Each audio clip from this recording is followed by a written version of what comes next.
it was a long walk to get from the point where you're sending out that first audition to the point that you can actually pay your bills. So getting into this is really difficult because you have to run it tandem with something else or have something else as your primary form of income while you're starting out. We're the bottom of the rung pay-wise for voice actors. Like, we work longer for less pay than voice actors. So yeah, it takes a long time. And it's a lot of work. But it's worth it. I love it. This is the Crit RPG Podcast, your one-stop shop for everything Lit RPG, progression fantasy, and Royal Road. Hi everyone, and welcome to the Crit RPG Podcast, the only podcast where the host can't come up with good taglines. With me today is Andrea Parsneau. Hi! Hello, everybody! You might know her as the narrator of many things, Wandering in, Azeroth, Healer, and if you go into the dark corners of the web, also many harem books I saw on your webpage. Yes. So, how are you doing? I'm great. How are you? Pretty good, yeah. I mean, we've already been like laughing for like 10 minutes or something. This is going to be good. It's going to be very good. When you invite a Chaos Gremlin onto the podcast, it usually has unexpected results, but they're primarily entertainment-based. Like, they're entertaining, usually. I will take nothing less. This is great. I like entertaining. Entertaining works. I mean, like, I could have also, like, you know, asked the statue on the podcast and just, like, looked at it. This is like, true. Appreciatively. I don't know. Yeah. Tell me your evil origin story. Oh, God, the evil origin story. Well, it all started a dark and dreary night. The thunder was clapping, the lightning flashing. No, I was a graphic designer, a fulfillment manager, like, at a normal, like, just day job. And my back, I woke up one day and I couldn't walk. It was very dramatic. I will shorten the story. Basically, I had some nerve damage in my spine, and it caused massive problems. And it changed how I was going to be able to work. I couldn't do what I was doing anymore. So I really kind of got lost for a while. And I ended up, through multiple like different processes, ended up going back to school, and I was a vocal major for a while. And then I finally spoke to a friend of mine who was an author, and he basically said, hey, why don't you try this audiobook narration thing? And because I was in school for theater at that point. And I said, I don't know, is that a thing? Like, can you do that? Because I listen to audiobooks all the time, but I was like, is that just a thing you can do? People just have that? And he's like, yeah, that's a job. So he said, go to acx.com and check it out. And so I did. I went to acx.com and I looked around and listened to some of the samples there and listened to what other people were doing, kind of checked it out. For anybody who doesn't know, ACX is like kind of a peer-to-peer site for, it's like a job site. Authors post work, narrators grab work. It's not quite that straightforward, but that's the easiest way to boil it down. And I figured, okay, well, I'm going to try then. Sent out my first audition, got the book for that audition, and went, maybe I do stand a chance, and decided to hit the gas full tilt. I don't tend to go like half measures. I tend to throw myself into things completely, and it either goes horribly wrong or extremely well. One of the two. And I basically went full tilt into narration, financed a sound booth, got all new equipment. I had just gotten like my tax refund and stuff. So I had like all of this stuff going on. It was a tax refund that I had like not had. It was some weird hang up. So it was like this magic money that came out of nowhere that I didn't know I was going to have. And that bought my first mic, my first interface, all of that. My mom financed my sound booth. I have a whisper room that still sits out there. We went from the whisper room to now custom built studio. So that was cool. But yeah, so that was it. And then it was kind of, the rest was history. I owed money on the booth. So I had to make it work because I owed money every month, whether I made money or not. So I had to make it happen. So that was it. It was kind of pedal to the metal. I had primarily like been listening to Lit RPG. That's how I met the author. And I had been really into it, and I was a huge fan. I came into it because we had watched Sword Art, and my husband was like, did you know this is like a whole book genre? Like, this is a whole thing. And I was still relatively new to fantasy. I was never exposed to it as a kid. So I was like, yeah, what is there out there? So I just started binging books. I don't binge like other people. I can't read that fast. So when I say I binged books, I mean, I read like Way of the Shaman, Ascend Online, the Goblin Herbalist, Other Life. Like, I read these other ones like it over the course of years. I don't fly through that in like a week and a half like some people can. I'm a very slow reader. So I was like, I thought it was fabulous though. And so I was talking, my husband had been joking with one of the authors and that we got to know him and became friends. And so that was it. We talked one day and he basically said, why don't you try? That was it. Nice. Rest is history. I was wondering, so you had a back issue. Yes. And that's why you couldn't do graphics design and management anymore. Yeah, I couldn't sit down at a chair anymore. Like I couldn't sit in an office chair, at least for the time being. Eventually, after lots and lots of therapy and lots of visits to different doctors and shots and chiropractor and all kinds of stuff, now I can fortunately sit in a chair again. But there was a time I was bedridden for almost 7 months. I couldn't move. My legs didn't work right. It was a whole thing. Basically, one of the discs had kicked forward and squished the nerves in my back. So yeah, it was a whole thing. It turned out when they did the MRI and stuff, it was spinal stenosis that had originally caused it, which basically just means the discs were all squished together and dry. They weren't disking like they were supposed to, basically. It still exists. My back still goes out, but it's nowhere near as bad as it was. I'm a lot more careful now too. Like I'm a lot more cautious with it. I take a lot more care with it just because. Yeah. And my dad has the same history. He had like I don't know what you even call that in English, but he had it twice, and it was bad for his discs. Not something I would wish on anyone. It's like totally shocking for other people too. Like you just come downstairs and like someone's like lying on the floor and like they're like, "Hey, can you call the ambulance, please?" Like, okay, sure. Yeah, I couldn't get up. I couldn't get up, and I was screaming across the house for my husband to come in and help me, and he said, "What's going on? What's going on?" And I said, "I can't move. I can't get up. I can't move my legs." Jesus. And he said, "Wait a minute. What do you mean you can't move your legs?" And I said, "They're not working right." And I was in a dead panic because obviously no one wants to wake up like that. That's pretty friggin' scary. Yeah. So he was able to lever me upward so that I could sit, and I could hardly hold myself up. I was just kind of teeter-tottering. And Jesus. when I went to stand, my legs weren't they weren't legging. They weren't like moving forward the way they are. To this day, I can't lift my left leg straight up in the air. If I lay down on my back, my left leg doesn't lift up in the air. It's like a weird thing. So I don't know. Backs are weird, complicated things. It's down in the lumbar like everybody else's problems are. It's down in like the L5 or whatever it is.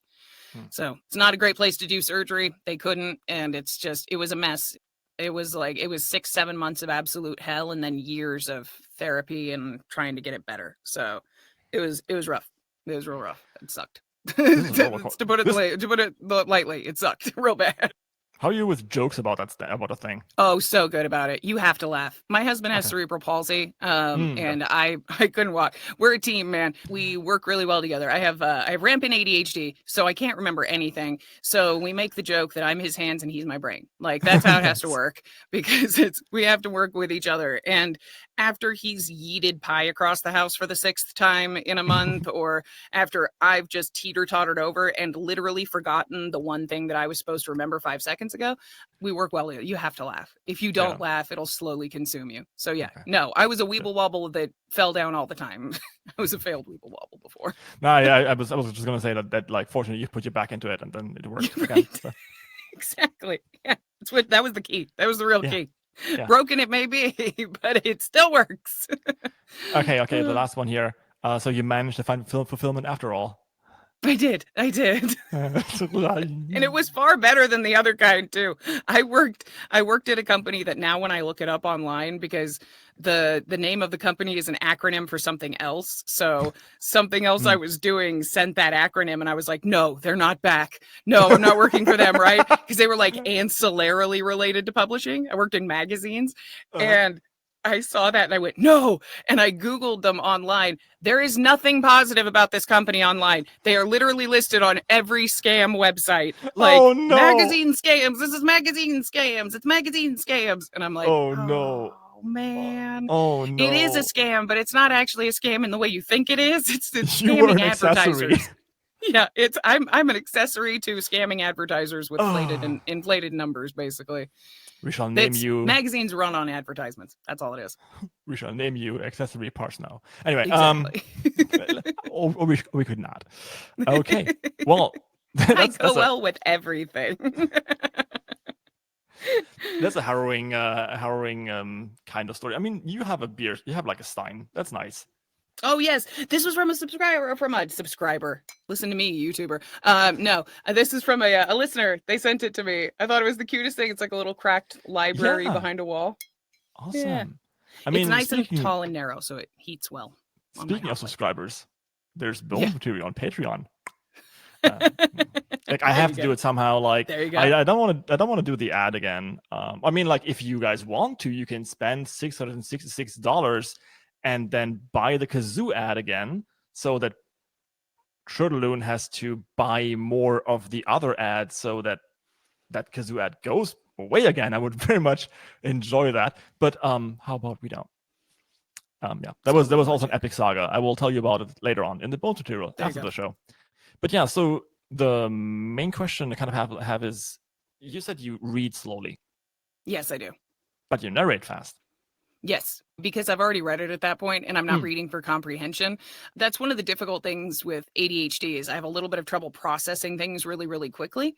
So I will tend to listen at the same time I'm reading something while I prep something to make sure that I have two sources giving me the information at the same time. Yes, I narrate fast in the finished recording. That's the thing. It is not fast at all while I'm actually working on it, because while I'm reading it, I have to figure out all the motivations. I have to figure out what everybody's doing, what I want to do with that scene, what is the subtext of it, that kind of thing. I do all that while I'm pre-reading. So it takes me a long time to kind of go through things. But while I'm narrating, you guys get the cleaned up non 300 takes for 10 minutes version, you know? So you guys get that version. But I try to keep it paced correctly for the scene. I try to keep it regulated between, if it's a fight scene, it goes fast. If it's like kind of a sensitive topic, then we'll go slower, yada yada yada. But yeah, I definitely read slower than a lot of other people. I can't finish a book in 4 hours like other people can. Today's a prep day because I take a day to read a book. I'm very lucky in that when I read a book, I get lost in it, which is always why I love reading, why I love writing, right? So I don't have to, like, I can't actually listen to anything else, because then just like it takes me out. But I am a firm believer in the fact that everyone who writes has ADHD. I've met a lot of authors right now. I didn't go around and like ask people for like their diagnosis, but I think there's very, very few people who don't have ADHD who write in the creative art. In the creative arts, yeah, it's very, very prevalent. It's very prevalent. Yeah, speaking of one of your colleagues, Travis Baldry, I think might be the only person I've ever met on this podcast who was just like laser focused the entire time. Dude, but I don't want to speculate on anyone, so he's insane. But Travis is a machine and one of the nicest people in the world. That's not a front for anybody who ever wonders. That's not a front. He really is that sweet. Like, he's just the nicest guy. I love Travis. He's the reason this booth works. He's the one who helped me with this booth. Right, yeah. Like, you hear stuff, right? You hear stuff from a lot of people, but that was his episode. This is yours. So you started with anime, right? You started with Sword Art Online. Yeah, and then that's where I originally did, yeah. You were doing theater, and then afterwards coming into audiobook narration. You made that sound super easy. Yeah. Is it? No, not at all. It's to get from the point where you are auditioning, and I got really lucky with getting my first audition. That's extremely uncommon. Most people, you have to send out, 10 auditions for every one that comes back. I just picked a tiny book that was royalty share, that like it didn't have a ton of competition for it. And I just really liked the story. It was a little portal fantasy romance. I actually recorded it earlier this year because there was like a rights issue that pulled it down a couple of years ago. And in 2020, it got pulled off. And so like she came back to me and said, hey, would you be willing to put the book back up now? And I looked at that message and I went, if I put that audio back up as a new book now, that's literally the first book I ever recorded. That is going to get destroyed. Like, that's just going to be people going, why? What happened with this? Why is the quality so bad? Yada, yada, yada. And I'm like, I just wrote her back and I went, okay, so here's the thing. You can't put that old audio up, but I'll re-record it for free and then you can put that up. I'll just do that. It took me 2 days. It was a very short book. So I was like, just let me re-record it. I'll edit it. Don't worry. We'll get it done. And then we'll post it, So I basically re-recorded it for her and put it up because it was a better move on that front than putting up the monstrosity that had dead silence in between words and stuff. Oh Oh, no. that was a mess. I edited that myself, and don't do that. But yeah, it was a long walk. Like, to get from the point where you're sending out that first audition to the point that you can actually pay your bills, any of them, like your phone bill, like a gas bill, anything. But by the point when you get to that point where you can actually pay a bill with what you're making, it's a very long time, and it varies heavily between people. So getting into this is really difficult because you kind of have to run it tandem with something else, or have something else as your primary form of income while you're starting out, because it's extremely rare. I've never met anyone who's like, oh yeah, I made a living wage starting out in narration. Absolutely not. We're the bottom of the rung pay wise for voice actors. Like, we work longer for less pay than voice actors. Like, we don't do, $600 ad spots. It's all per finished hour. So it's marathon running. You got to get your stamina up, you got to get your speed up, and you got to get your skill up so that you can keep going and keep running and keep doing your thing. So yeah, it takes a long time. And it's a lot of work. But it's worth it. I love it. One of my RL friends does she does really well in ad work. She's here in Berlin. But it's very much like writing in that sense. Just today I was looking up some other narrators because of my own book, and I kind of still wonder why royalty share isn't more prevalent. I mean, SAG AFTRA obviously is awesome. I kind of still wonder why they don't do it. Can you explain that to me? Yeah, it's a complicated issue. So royalty share on ACX can only be done as a 50-50 split with the author at this point. So it is 20% to you and 20% to the author. The only choice that author has, and it's exclusive. So if that author wants to go wide, they can't use royalty share. And if they sign up with royalty share, they are signing over half of their income. Now, here's the thing, on the narrator side of it, we have out-of-pocket costs for every book that we work on because we're independent contractors. So we have to pay a proofer, an editor, sometimes we pay a prepper. It all depends on who's on your team. So we have out-of-pocket costs that we have to pay. So there's something that they've introduced semi-recently in the last few years called Royalty Share Plus. And that allows the author to do royalty share, but also supplement with a small per finished hour fee. It's usually like $100 or $75 or something like that. That's like per finished hour to supplement for editing and that kind of thing. Those are the options, but here's the problem. If you make enough money with your book that it is worth it to a narrator to stake all of their income on the sales of that book, because we're usually out of pocket somewhere around over $1,000 for each book. So it has to make at least $1,000, at least for me. Everybody's different, but for a 10-hour book, it's about $1,300, $1,400 for me out of pocket. So for that, and that's just my team and the people I compensate and stuff like that. If it's going to make enough money that I can make that money back in a reasonable time frame, then there's a really good chance that author probably doesn't want to share their royalty with you because they are voluntarily giving up half of their income on that audio. Now, if they are making that much money, or if the book is that popular, there's a very good chance that they have the money to pay you per finished hour. And why would they split the royalty with you if they can pay you per finished hour? So the really small books that aren't going to sell super well, they work really well with Royalty Share Plus because it puts the book out there, it gets the audio out there for people to listen to, gives the author their basis for audio, and they can work with a higher end narrator that wouldn't necessarily be willing to risk full royalty share, but would be willing to work for basically my costs are paid. That works for smaller books. Mid-range books, you get a split. Like, it's 50-50 as to whether or not somebody's willing to split royalty with you, because they may want to take the chance, or they may want to leave their book so it can go wide and non-exclusive. So it's a very complex issue because it comes down to, if they make enough money that royalty share is worth it for everybody, they probably don't want to do royalty share because then they're just giving up a large portion of their profit. I would like at some point to see Amazon implement a partial royalty share. I think that would be a nice option to have, where you can kick your narrator a 5% or a 10% royalty on top of their per finished hour fee if you believe that they have been a huge benefit to the book. Because there's, I don't know, it's controversial kind of to say it, but there's different investments of narrators as far as it's There's narrators that are really, really invested in a genre, in a thing. They promote, they talk, they're involved in the community. You know, there's people in horror that are like that, lit RPG that are like that, harem. You know, there's people like that. And then there's the narrators that are really, you know, they're working it. They're gonna get as many books as they can, as quickly as they can, and this is a project for them, and they're just gonna move on to the next thing. So I would like to see them eventually ACX implement something that's like a 5 or 10% royalty for, hey, my narrator brings a really big like part of this, a really big part of the heart to this book. So I'd really like to see them have some of the success of that on top of their per finished hour rate. That would be cool as a small kick rather than, you know, a huge investment. I also think like it just makes sense, right? Yeah. For other for other businesses I'm running,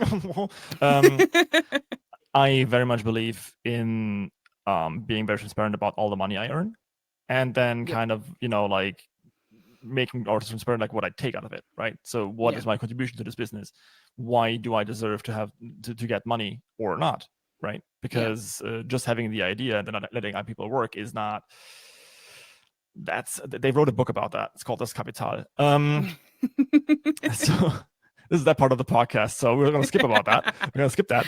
So I think it makes so much sense for people, especially if they are invested, right? Or if they seem interested, to offer a royalty share, because then it's not just your baby, right? Because this is a creative effort. It's not like I'm paying you to, I don't know, sand my floor. I don't know what that particular idea came up, but no, because this is a creative effort, right? So by reading the book, I personally still believe it's a transformative act. So you're making it greater or lesser if you're doing a bad job, right? If the other person is bringing something to the table, I think it just makes sense to incentivize them bringing that thing to the table, right? Because otherwise, obviously, like you said, there are other people who are like less invested in certain genres, and I would hate to be the guy. You only get one audiobook, really. Like, you don't get two. And then to be at the receiving end of someone going like, well, gotta pay rent somehow. Oh my God, it's fucking Torchbearer. Oh, fuck. Right? So I would hate that. I would really hate that. To be fair, there are like, I'm not saying that anybody who doesn't work for royalty shares Workaday and doesn't invest in things. They absolutely like put their all into their books and stuff. That's absolutely not it. There's a difference between somebody who's like really heavily invested in one specific genre and one fandom and community, and like they put a lot of time into that. There's a difference between that and like, this is my day job, this is what I do, and I need to record as many books as possible to pay my bills. And along the same line, I don't blame authors for not doing royalty share, because not everybody writes the volume that could accommodate that, where you're losing half your profit and you're still able to pay your bills kind of thing. Not everybody writes that fast, and not everybody has that structure to their income. I understand for a lot of these people, this is literally their income. That's what they're making. Nothing makes me feel worse than somebody who pays my per finished hour rate and then doesn't make that back on the audio. Yeah. That hurts. Like, that hurts bad. I feel horrible about that. So I just want to see people succeed. I just want to see more books and better audio be put out into the world. And the best way to see that done, and where everybody gets happy and, you know, everybody's happy and everybody's able to pay their bills. That's ideal, basically. That sounds very like head pat, rose tinted glasses, but unfortunately that's my personality. So oh no, how dare you? That is horrible. I'm a feel good puffy person. I'm sorry. I mean, like, after all, like, the most important thing is that Audible gets at 60%. So we're good. Yeah. Now, I mean, I'm super grateful for Audible providing everything they have, and I'm extremely happy that they do that. That they take 60% of every. You forgot the last line. You need to read the last line too. For more great books like this, visit audible.com and sign up today for a free audiobook. Mm-hmm. Oh, and also subscribe to my Patreon. And also subscribe to Patreon. Subscribe to the Crit RPG Podcast Patreon. I am not affiliated with Amazon, except for the affiliate links I put under the podcast description, so you can actually find the books. I think it just makes sense because you click the link and you come to your own country's website. This is Yeah. way easier than, always coming to the American one, which, Yep. by the way, Audible still hasn't freaking figured out. When I click any link for any Audible thing, it's always like, hey, welcome to Audible. This is the main page. I'm like, I didn't want to go to the main page. Yeah. I wanted to go to this book. Yeah. Anyway. I feel the same way about Samsung TVs. When the smart, I don't even know, maybe other smart TVs do this too, where it brings up the menu on the bottom and it shows you YouTube, Netflix, Hulu, blah, blah, blah, blah, blah. And you bring the little cursor over Netflix and it brings up a list of shows that you've been watching. And you're like, how convenient. Thank you. Yes, I will continue watching Criminal Minds. I appreciate it. So you click on it and it takes you to the Netflix home screen with your profile. Isn't that great? What a service. Why did you? Why give me? Why? Why did you give me false hope? That's what I want to know. I think it's a bug. There's supposed to be a small screen that says psych. Exactly. The bug is they forgot to mention it's a feature. Yeah. For me, it's like I stopped the television on YouTube. It worked perfectly fine for the longest time, and now suddenly it always goes to like this weird ass German comedy channel that I've never even clicked on. Like. And yes, it's a German comedy channel. It's like even worse punishment. Now, autoplay is a beast, man. We'll leave it running for the cats and the dogs and stuff. Like we'll leave it running on in the background because TV doesn't take very much power at all. It's like the lowest power thing. So it's a great light for the room and noise for the animals and stuff. The amount of times that has ended up in weird, like old British people history channel, like in walking through ancient castles and stuff. Oh, no. And it's just one old man speaking very quietly and very slowly about the fall of the Roman dynasty. He just takes his time to say literally everything. And you're sitting there wondering, why in the hell is this on my YouTube? I have never watched this. Ever. How did I end up here? What happened? That's what I want to know. This is not. What happened? I mean, at least you learn how to roll your R's and say, fortunately. Yes, exactly. Verily. Yes. But leaving cats and dogs aside and also like terrible Samsung TV non-features. Right. Talking about books. Oh, yeah, the thing this is about. That's right. There's a whole thing. Yeah. Yeah, like, that's right. You misunderstand. This is the Crit RPG podcast. We talk about agile coaching. We talk about living in Dublin. We talk about... What else have we talked about? Books, yes. The Communist Revolution. Are you in Dublin? No, I'm not. Oh, okay. But Brian has been going pretty well. It's always a bit bad to like ask you like, hey, what's your favorite RPG? Right? But because it's hard to pick favorites if you're like reading them for money. But of the ones that you haven't read, do you still like listen to audiobooks then, or do you just like read for funsies, like when you have Every like a week? once in a while. Well, it's a new ad. If you are interested in having your story shouted out on this podcast, please reach out to me under critrpg.podcast@gmail.com. For now, I just finished the first book in my own series, Torchbearer. If you like a slow burn story about weak to OP main characters, mixing magic and technology, and numbers going up, you might also enjoy this one.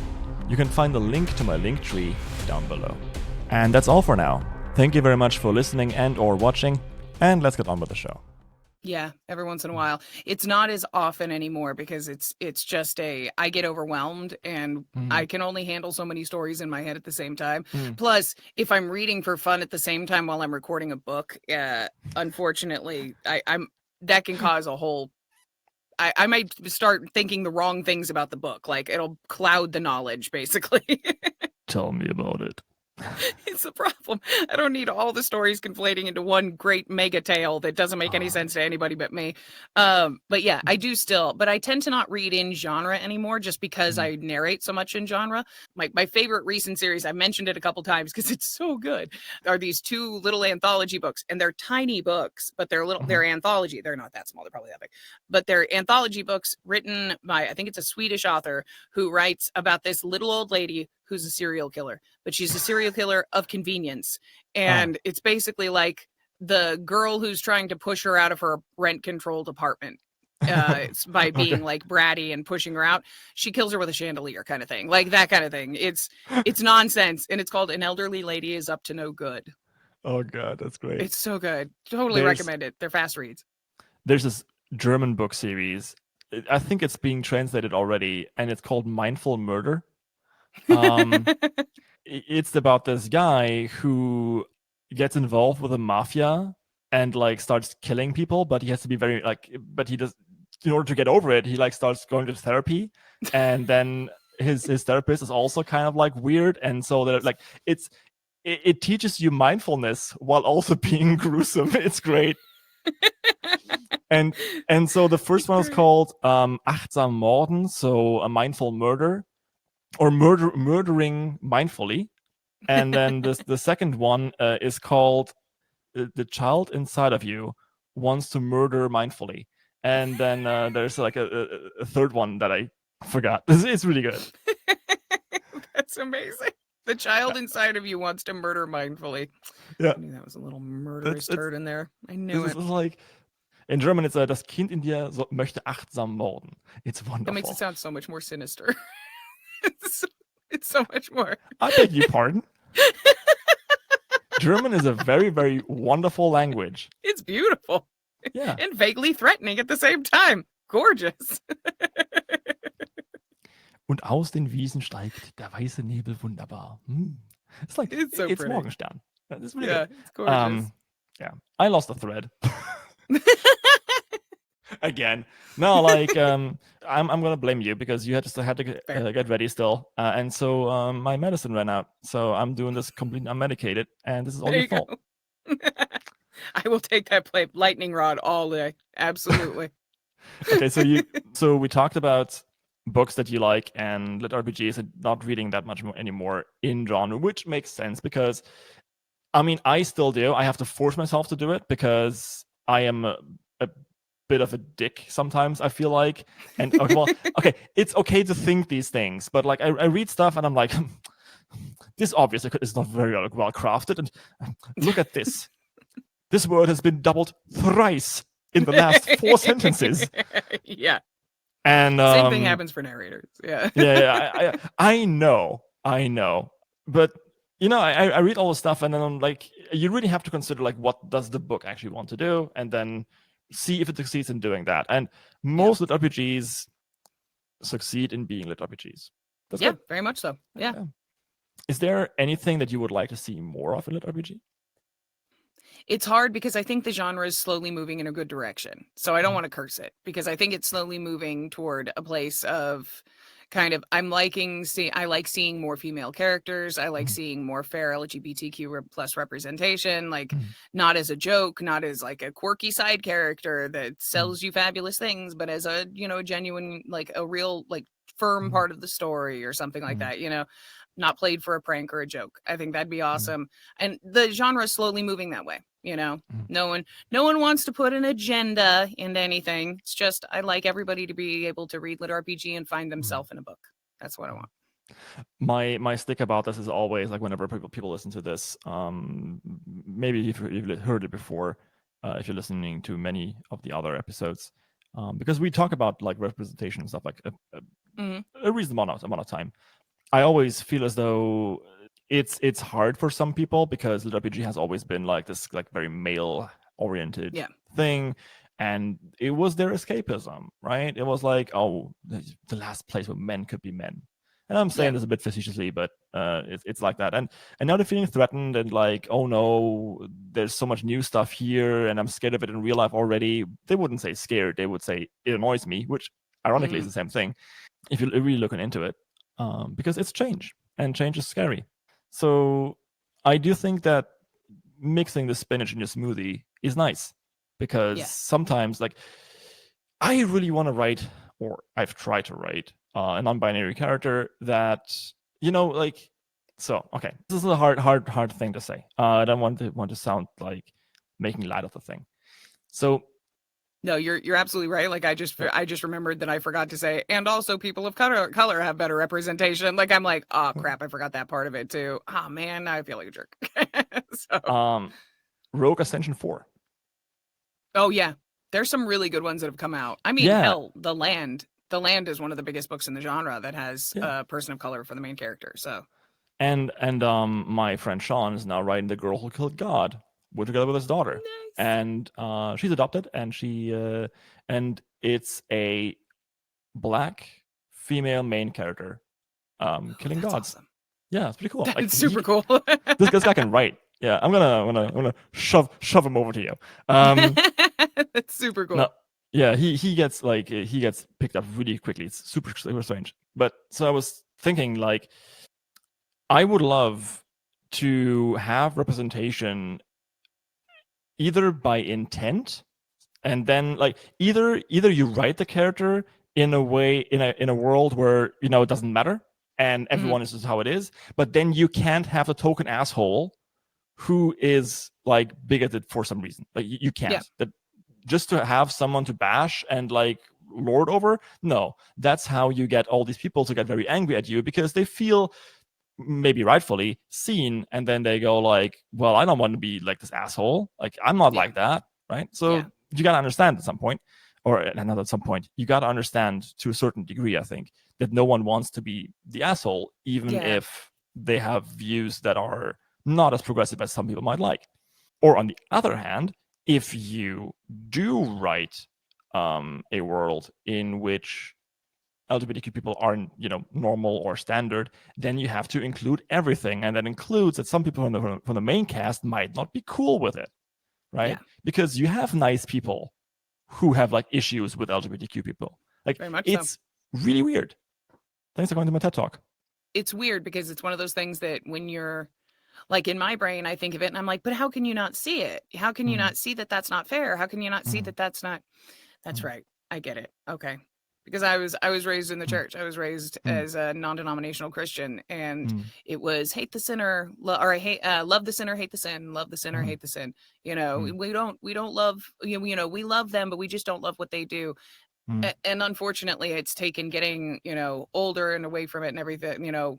Distancing myself from the kind of the dogma of everything to go, yeah, but you can't just say love the person and hate who they are. Like that doesn't make any sense, but I think from a genuine place, they think they are doing the right thing in some cases. But I think things like showing everyday people, everyday things, everyday existences, Brooklyn Nine-Nine, Captain Holt and Kevin is one of the best relationships. Rosa and her struggle with her bisexuality, those are great representations of just people being people.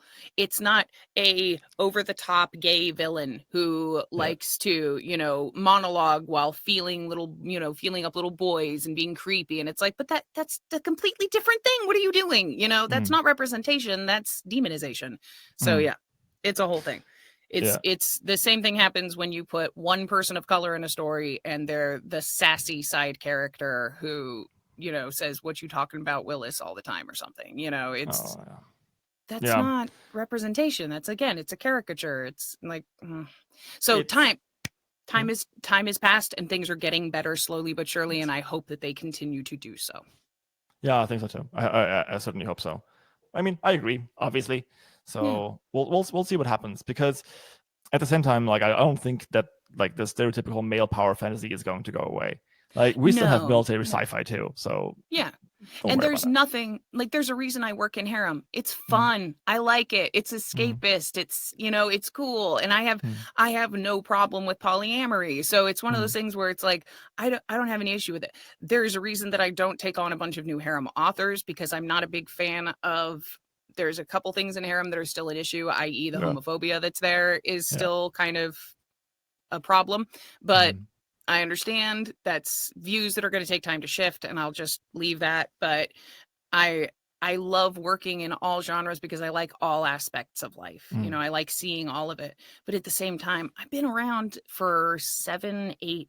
I've been in the community for almost 8, 9 years now, like around litrpg. I've seen the big schism. I've seen the big fights. I've seen the big dramas. I've been around. And one of the big things that I remember is early on people pushing for female characters, and one of the biggest arguments was, but romance is huge. You have like romance authors are one of the largest populations. So many books are written for women. Why do you want this one too? Why do you have to have this genre too? And that was a very common sentiment. Like that was a very common sentiment of like, but video games have always been primarily a guy thing. So why are you complaining that there's not more women in it?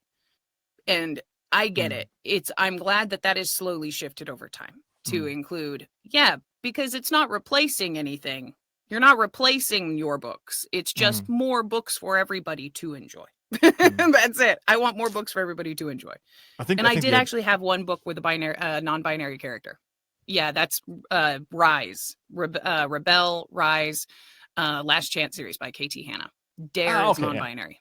Yeah. She was. It's a first-person book, and she wrote it to be just it's never mentioned.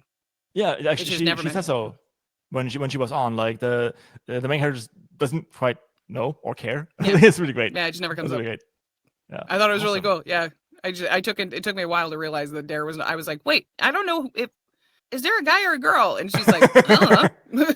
Katie's like, I don't know either. I couldn't figure it out. By the time I got to the end of the book, I realized I hadn't decided, and I just left it because it felt right. That felt who Dare was. So I was like, well done, cool, well played, awesome. Well, we'll see what happens. Okay, cool. Have you ever tried writing yourself? No, absolutely not. If I was going to write anything, it'd be short stories because I do not have the attention span. It's hard enough for me to do this job.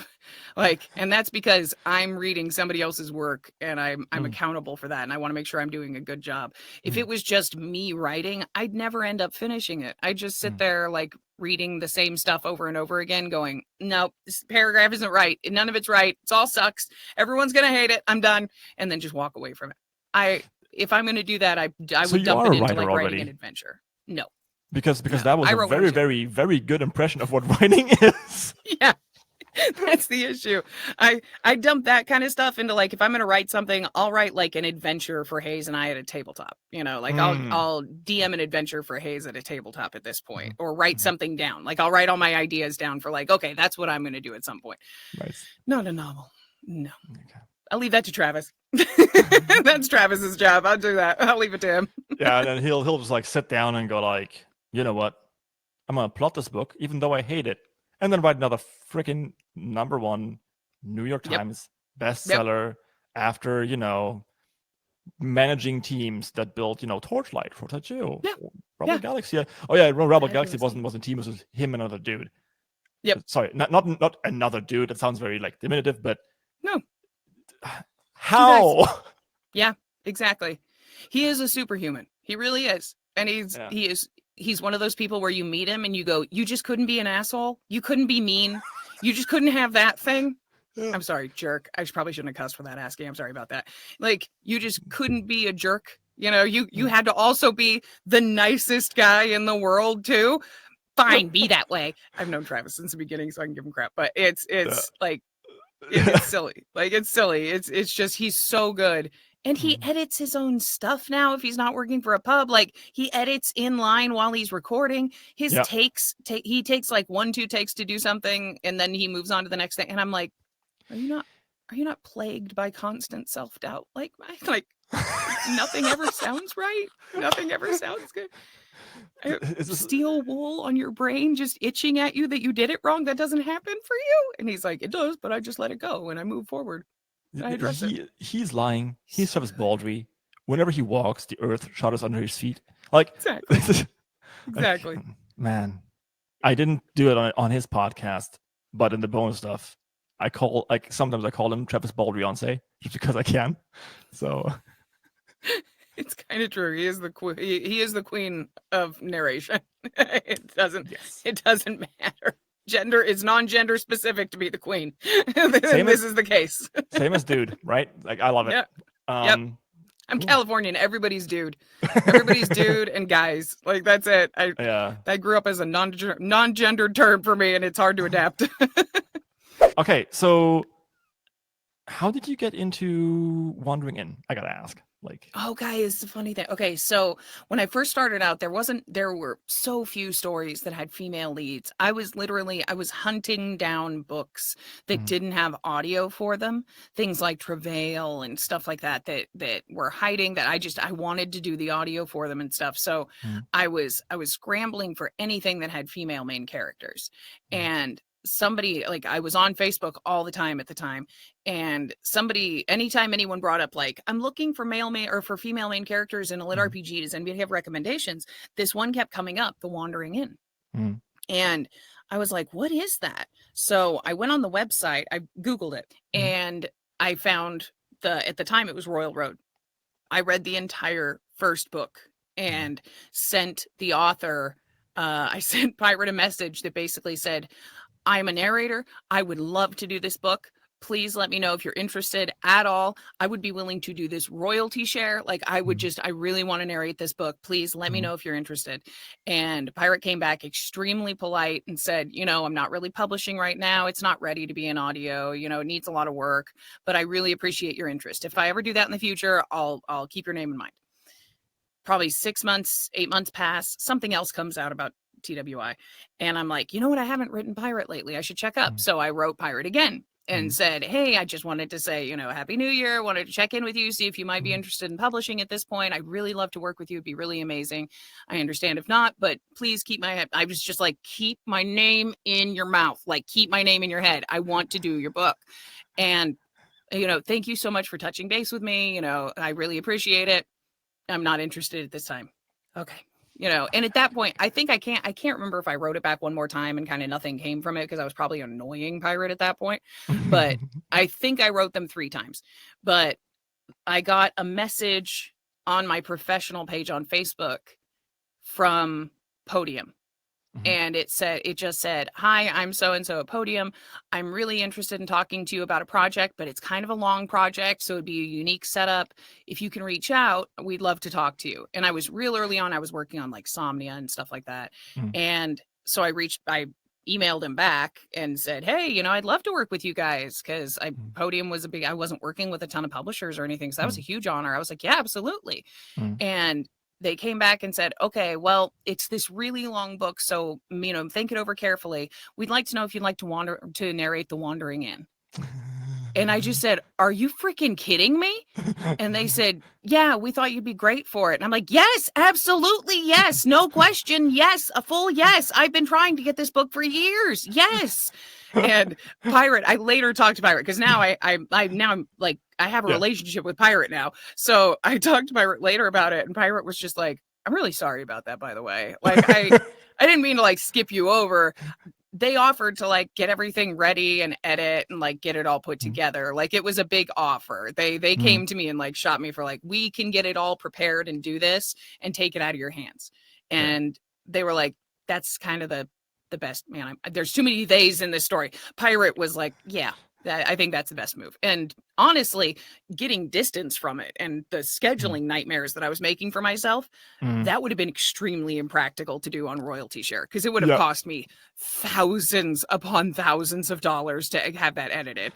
And I did not have that. So that was a blind offer. I would have figured it out to hold up my end, but it was like, oh man, I'm glad that didn't come out, because I'm glad that didn't work out, because I could not afford that at the time. Like, it would have been bad. So, but yeah, that was it. Podium came to me after I had pestered Pirate, and Podium came to me. And to this day, I don't know if Pirate actually gave them my name or if that was just found. Like, I'm not sure. The way you made it sound like it was coincidence. I would have. It was. Because I'm a patty asshole. I would have been like, yeah, sure, I'll take it, and turn around to Pirate, like, so this is how it is. A little part of me was like, I gave them crap the first time. I was like, so it wasn't good enough when I asked you directly, huh? Oh! And they were like, I know. I had enough of a relationship built with them at that point that I could joke with them. And they were just, I'm so sorry. At that, yeah, that was bad. But I understood it. Like, in retrospect, we could joke about it because I understood where they were coming from. It was a lot. And, book 1 ended up being re-recorded anyway, even with all of that work. So it needed time. It needed time to cook, and it took getting all of the books under our belts to realize, you know, where the story was going and what it needed to happen before they were ready to go back and redo book 1. I do not have a date or time. I don't know when it's coming out. It's recorded though. Yep. I don't know when it's coming out. are people even supposed to know about this? Yes, they can. It is an open thing. People have talked about it. They just don't know what's coming out. Yeah, because I was talking to Pirate's assistant because I obviously wanted to get them on the podcast. And we'll see, maybe if it's not too complicated, because this is a very much like a, you know, quick fire two nerds talking about thing. And I know you did an interview with, I think, Matt's book reviews. Mm-hmm. Yeah. Which was really, really cool. I'm really, really glad you did that. So that was really cool. It was fun. Yeah, very much so. Like also like the small animations and everything, that was really cool. But really yeah, good. this wouldn't work for this podcast, so we'll see if it works out or not, because I will not compromise on my artistic vision. I know they're on the hunt for a voice change. Like they're on the hunt for some sort of thing that can make it so they can do this kind of thing. It just, they don't sound very good. So Pirate wasn't. Yeah, not Pirate is weird. The voice changers are really weird sounding. So yeah, and like you have to find one that like works and everything. So totally get it. Also, like the whole anonymity thing is obviously very important. Oh so, yeah, we'll see, but we'll just see. It'd be cool. Yes, very much so. And otherwise, I will just, you know, have to work with people like you, for example. We'll just Cyrano the whole thing. I'll sit here. Pirate will type messages, and I'll just speak. Yeah, sure, because that won't kill the groove. Like me, No, like getting like some water. Actually, okay, Pirate types very quickly, so we'll see. Yeah. It might work. Who knows? I don't know. So you don't write. You don't read RPG in your free time. That sounds so bad. I still do, because I do have to check out projects. That I will say. I do read projects that I want to try out, like that people ask me about. If someone sends me a project and says, "Hey, would you be interested in this?" I usually read through a portion of it because I want to know what's going on. And sometimes that ends up with me getting sucked into the story and wanting to know what happens. But other times it doesn't. Like, so it's a lot of time. Is there one that you would say, the one that's got away, that you were like, oh no, like someone else got that, I really wanted to have that? Oh God, I think I had an answer for that, and I can't remember what it was now. No, it's not that it got away. One I felt bad about because the author asked me to do the book directly. And this was a while back. They asked me to do it directly, and they were kind of a friend of mine. And I said, you know, I really don't have the time for it. You know, I don't have an opening in my schedule, but, you know, best of luck. Absolutely. You know, if there's anything I can do to help out, let me know. And I got an offer from Podium like 2 weeks later, or a month later, and said, "Hey, would you be interested in this project?" And I'm like, "Oh man, I just told them no," you know, like, and they said, "Well," and this was years ago. This actually recently happened with a different situation that was much more firm. Like, I did not have the booked slots, so they ended up going through Podium on purpose, because Podium books out time in advance. Like Podium books out the year prior, basically. So they purposefully went through Podium. But I felt so bad because the author had asked me directly as a friend, like, would you do this? And I'm like, I really don't have time. And then they went through Podium, and Podium's like, do you have time to do this? We can give up this slot. I'm like, damn, man, I felt like a dick. Like that was rough. I don't like it when that happens. But I try not to look back when it comes to, if I say no, if I pass on something, I try not to look back, because I view it as, if I passed on it. Oh, Threadbare. That's the one. I asked Andrew, the author of Threadbare, I asked to narrate that, and Andrew had literally spoken to the publishers like the week before. No. And I was like, no. But then I heard Threadbare. I am so glad I didn't get it. I'm so glad. It's this beautiful, like, British storyteller vibe that's very, like, peaceful and nice to listen to. It's about, like, a teddy bear that gets animated. Yeah. And I think it's Andrew Seeple, I think is his last name. But it's such a good story. And the narration could not fit it better. Like, it's absolutely perfect narration. So that happened early on enough. And because I've seen this happen with other people and stuff, and with projects that got really popular that I didn't see, or whatever the case may be, from a very real place, I don't look back at what I could have had. I look forward and am very happy for what somebody else does. So I'm super happy for the author for being successful. I'm super happy that that narrator was the one picked for Threadbare because they did a phenomenal job. I had gotten into an argument on somebody on Reddit one time because, yeah, it was silly, but they basically called me out because I had said, this practice, I don't agree with it because I don't think you should, extort that author for that, yada, yada, yada. I'll avoid what the actual circumstance was, but I said the way that works, I don't like it. It was basically a narrator demanding more money or they were going to walk from the series, but it was through a factor of like multiple times. And it was like multiple times the rate. So they were going to walk. And I'm like, that feels extortive. I don't like that. Like it's one thing to advocate for yourself and know your worth and that kind of thing. But this was like, I just know you make more money than me, so I want more money for it. And you already agreed to your rate situation. So I don't really like that kind of format. So I had said that to this person, and the person said, well, I'd like to know how you think about that now, considering you said you're a narrator. And I said, yes, I am. And they're like, how would you feel if your author was making millions of dollars off the audiobook, blah, blah, blah, blah, blah. And I wrote back and I said, I am a narrator and I have several authors who make 6-7 figures off of their books. And I could not be happier for them because I'm glad that I did a good enough job that they were able to make that money. That's my job. I'm not going to be jealous that they made money off of it. That means I did my work and I'm happy for that. Like, I don't understand that viewpoint. It's hard for me. I think people think it's different, like we talked about earlier, right? It is a collaborative effort. It is something that you do together, and that I personally think it's transformative, as I said like thousands of times before. It's a bit like your shipwright.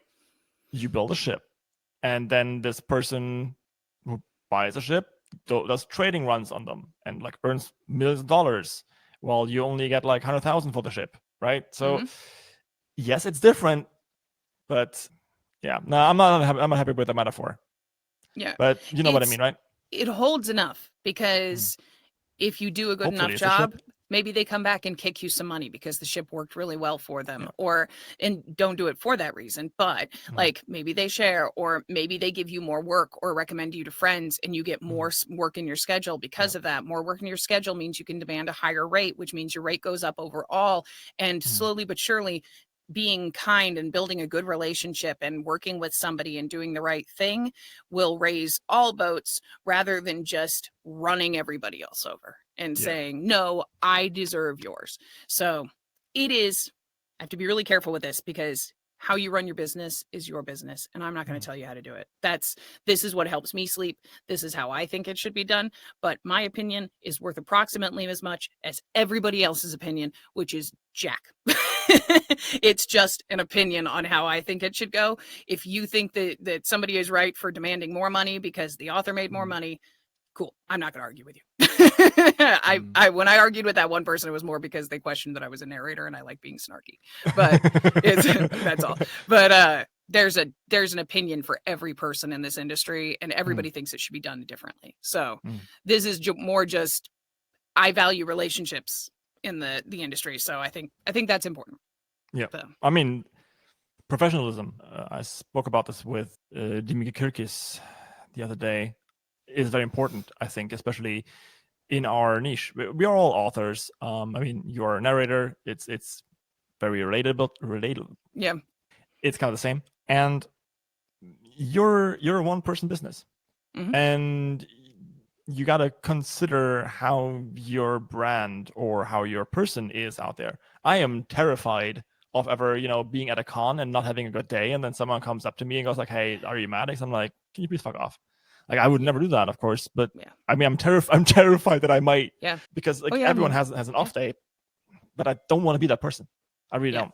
I have nightmares about these podcasts and stuff the interviews that I do and stuff getting clipped the wrong way and taking it out of context when I say something. Because every time I say something, my brain immediately starts Rolodexing through all the ways something could be taken because I'm like, oh crap, I really hope I didn't hurt anyone. Andrea. Yes. What would Travis do? Right. Travis would just answer right the first time. That's what Travis would do. Oh, yeah. A concise and beautiful answer for literally everything. Yeah, then, it's tough. Like have a very, very well thought out precise, like you said, answer. Mhm. And then at the end, it he would wouldn't worry about it. That's what I meant, okay? Yep, exactly. That's Yeah. exactly it. It's because it's when you start talking about rates and the relationships between authors and stuff and their narrators and stuff like that, it gets so muddy because there's so much nuance and so much, there's so much subtlety in all of those interactions and stuff. Maybe this is worth more because they kicked you this, or whatever the case may be. And I try to tread very carefully when it comes to creatives demanding what they are worth, because that is an industry that has traditionally been walked all over. And my rate's not low, like it's we demand what we are worth, or what we are, the industry kind of tells us to in a lot of cases. But demanding what you're worth as an artist, there's nothing wrong with that. I think trying to leverage from a point of greed is wrong. I think trying to leverage who you are or the power that you have from a point of greed, not necessity, or not, valid need or want, or whatever the case may be. That's when it bugs me. It's interesting that you said greed. I would have said pride. Yeah, pride's probably another big one. Yeah. Because like, okay, so I mean, obviously I'm not a narrator. I mumble too much. But my idea, right? If I were in that person's shoes, and if I had to have one vice there, I think it would have been pride, because I would have been like, he got so rich off of my work, and I want something out of that too. Yeah. Is that greed? I don't know. I'm not quite sure. I don't know either. I don't know if there is a finite. It's probably a little both, maybe, and it probably can only be decided if you're in that person's head. So it's tough, because I'm not sure what angle it comes from. And in that circumstance, from a very real place, if there's anybody who's been around long enough to even have any inkling of what I'm talking about, I have no clue of the veracity of any of the truthfulness of that story specifically. So I made sure when I responded, and I'll make sure now, I'm talking about from an industry standpoint, not whatever that situation was, if you know what it is. Oh yeah. It's tough though. It is tough because the opposite argument can be made, where there's narrators who are charging, 125 per finished hour for their entire book, and the rest of us are sitting there going, okay, but you can't even feed a goldfish on that. What are you doing? Like, because it's not per hour. A lot of people make that mistake. It is per finished hour. Yeah. So it takes you weeks to do that. So if you're working 2 weeks to make $800 on that book, and it's prior to taxes. This is not post taxes. So you got to set aside 30% of that if you're in the US. You're going to have a hell of a hard time making your ends meet. So advocating for what you're worth, and knowing what your rate is, and knowing the industry rates and what they are, is super important. Like that. Don't get me wrong. I'm not ever advocating for not doing that. Oh yeah. Of course, it's also like union stuff. I don't even know how that how that figures into it. But I would love to do shout outs, and then we can talk about union stuff and some other things in the second half. That's on Patreon. So shout outs. What do you want to shout out? Well, I just wrapped on Knights of Eternity 1, Calamity, and that should be out in the next few months. That should be really cool. I'll be working on Wandering In over in March, which will come out in a few months after that. My next book that I'm working on is Lux Voice. Lux, and the number just flew out of my head. I think it's 7. I think we're on 7. I apologize if it's a different number, guys. I cannot remember right at this point in time. It's Rail Laid Plans is the name of the book. I'm working on a lot of sequels, so the numbers get mixed up because a lot of them are really close to each other. We were talking about it, yeah. Yeah, exactly. But Binding Words actually was just finished up. I'll be getting back the final files and submitting that off to ACX. So Binding Words 11, which is the completion of Binding Words from Daniel Shinhoven, that's also coming out. Ooh. So anytime you want to hear any of these being recorded, I stream my workday every day, Monday through Saturday, and I start right around 10:30 a.m. Eastern time. I'll go with that's when I start. It's 10:30 a.m. Eastern time, and it's over on Discord, discord.gg/Andrea Parsneau. I was about to actually highlight that. It's a very, very good listen. You should totally come in. Like, if you ever want to hear Andrea rap. Have I ever rapped on stream for? No, you haven't. Like you said you wouldn't. You said you wouldn't because, and I quote, I will edit this out if it's not okay. Please let me know if it is okay. No. But you said, and quote, I'm a fat white lady. I shouldn't rap. That was exactly what I was going to say. No one wants to hear a fat white lady rap. Like, that ain't a thing. It's good. Especially one with not that kind of rhythm. I can't freestyle to save my life. But exactly that. But you know what they say, right? it's not over until the fat lady sings. But this is true. Has it even started if the white lady hasn't rapped yet? If it hasn't started, I don't think that apocalypse should be brought on by me. I'll leave that to someone else. Oh God, There's somebody else out there. White lady rapping, a system. That's what Calamity, heralded the Four because Horsemen. I can't use the term. That was the entrance music for the Four Horsemen. Was me dropping Nicki Minaj bars. That was what it was.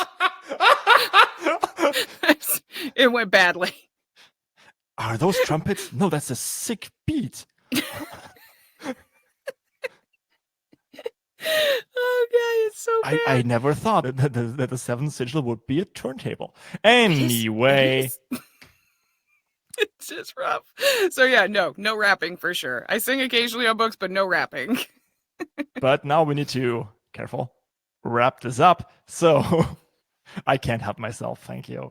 Well done. I like inflicting psychological damage. So this has been the Crit RPG podcast.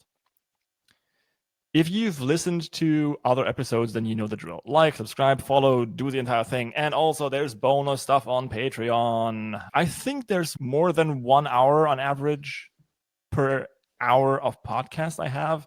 So basically the second half of every podcast is on there. The second half meaning that's all those cool parts where we talk about stuff that I don't want to talk about in the main podcast because it's too hot for open air. If you, for example, want to know why Shurtleloon hasn't gotten out a cookbook yet, that's not only in the bonus episode, but also on Patreon. We're going to be talking about dramatic stuff, such as harem books. Dun, dun, dun. In the stuff after the break. All right. Thank you so much, and I'll see you next time.